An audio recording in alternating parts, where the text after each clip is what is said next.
Hanya demi sebuah konten, mereka sampai melakukan aksi berbahaya dengan joget TikTok di atas genteng.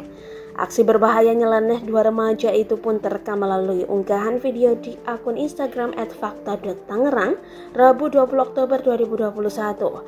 Aksi dua remaja putri yang nekat melakukan aksi joget TikTok di atas genteng hingga berujung memilukan.